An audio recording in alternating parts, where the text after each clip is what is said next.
Okay, so I want to try to be quick about this because I only have 10 minutes. So this one's entitled Tale of Two Jews, the beginning, Tale of Two Jews. So basically what I want to say is between, during the time of the Hellenistic period when we have the Greeks invading Israel, the nation of Israel, and finally being replaced by the Romans, you have this, we have the Hanukkah story, the Maccabees taking over the temple, clearing it out, and the 8 days in which the oil's burnt. But what you basically have is an interesting sideline that's going on during this whole time period. You have the temple folks, which are the tribe of Levi, and of course the children of Aaron, the sons of Aaron, which are the Kohen. So you have the Halevis and the Kohen. And what is going on is that if you look at the Torah, and of course I'll list all this stuff, you have all these tribes having all these different parts of Israel except for the tribe of Levi. And their purpose is that they're going to get monies and food and so forth from the other tribes, and they can focus on ministering and being servants to God, which is great. But they're not required. They are forbidden to own property because their whole focus is not supposed to be taking care of anything but God's needs in the temple, which is great at the beginning.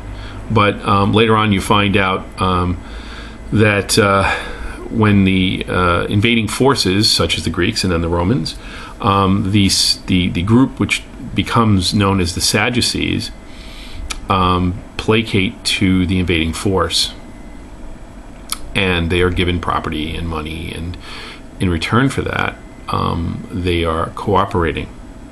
So what crops up in counter to it is the Pharisaical group, what we now call Rabbinical Judaism, or what is Proto-Rabbinical Judaism, and that is in counter to it, and that's why there's such a development around 250 BCE and forward. Is you have these houses, these schools, which in Greek is called synagogue, where we get the word synagogue, school, of different rabbis or teachers is what it means in Hebrew.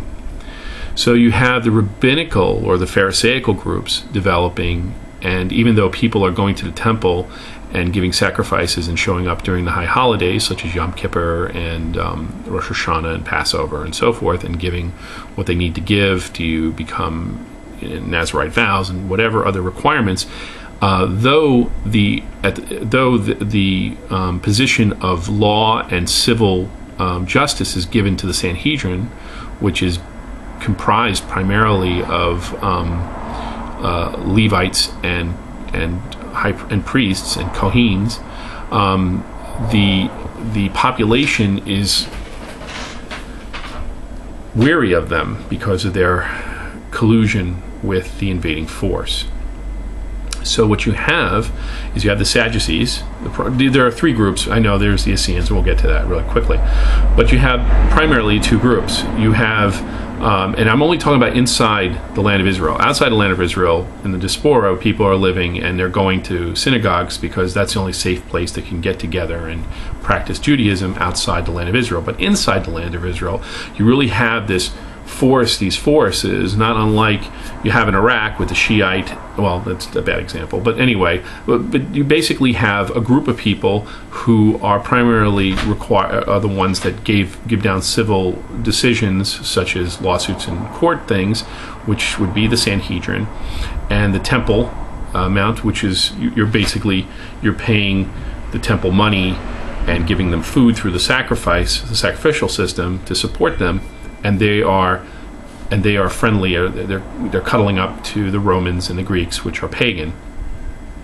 So what happens basically is that you have these Torah teachers in these schools, in these yeshivas, and they are basically, people are now going to them regardless of their background, whether they're Halevi or Kohen. Some of them are most of them are children of Benjamin and Judah. Yes. And what happens is you have this whole development. So what's causing this pressure when Jesus is arriving is this, you have these Sadducean people who basically, the Sadducean group, which are supposed to be the moral high ground, and they're supposed to give you fair treatment under the law, under the Torah, and they're not, because they're siding, of course, with the government that's standing there. And then you have the Pharisaical or the Rabbinical groups who are having what we refer to as a Beit Din, which means that you have 3 scholars sitting in judgment, and making courts of law superseding the temple. So there's a pressure going on. And this is where the historical Jesus comes in. And basically, and of course we have the Essenes who go one step farther. They don't trust the temple, and they, instead of being opposed to them and open, they leave and they become ascetic, and they wait for the apocalypse. And I think a lot of that, if you look at the war scrolls in the Dead Sea Scrolls, you'll get a glimmer of what they were thinking. So this is what's going on. So you have the temple, which people are still attached to the temple, because even the rabbis are saying you have to go to the temple, you have to give the sacrifices as required, and you have to, whatever needs to be done that is required at the tent of meeting is required, and people are going those 3 times a year for Passover, Yom Kippur, and Rosh Hashanah and Yom Kippur. But now the moral side is happening at the yeshivas, at the schools, and the rabbis, such as the famous Rabbi Hillel and Shammai and Gamaliel, you have all these guys, and they are also adding on to the oral traditions. Now, the oral traditions are not being written down just yet. The assumption is that it's being written shortly thereafter, or around the same time as the destruction of the temple in 70 CE. Because the argument between the pressure between the Sadducean temple control and the Pharisaical rabbinical control kind of settles itself, because no temple, what do you got left? And there comes. So Yeshua is entering. He's coming in, and though he yells at the Pharisees in most of the documents that you read in John and Luke, he is probably either in a seeing, because the assumption is, well, we'll go into that, but the assumption is that either he has a development of the Essene group, but definitely probably he is part of the school of Hillel and a Pharisee. They call him rabbi all the time. There's a reason for that. They weren't calling priests rabbis. They called them Halevis and Kohen. That is what the term is. Chief priests, like Caiaphas, for example. So this is what's going on. So now there's a war for the hearts and minds, basically, because the Sadducean people, the Sadducean group, the high priests, are basically are collecting monies and enriching themselves, because unlike when it was under King David and Solomon, where they got enough to take care of themselves, the new Roman and prior Greek groups were allowing them to enrich themselves and buy land, which was totally counter to Torah. So this is what's going on. So now you have this moral issue of basically the Pharisaical group trying to wrest control from the Sadducean group, and ultimately you have groups like the Zealots who want to take out the Romans to bring back the line of David. The Messiah, the Mashiach, is supposed to come. So this is what's happening as Jesus is arriving.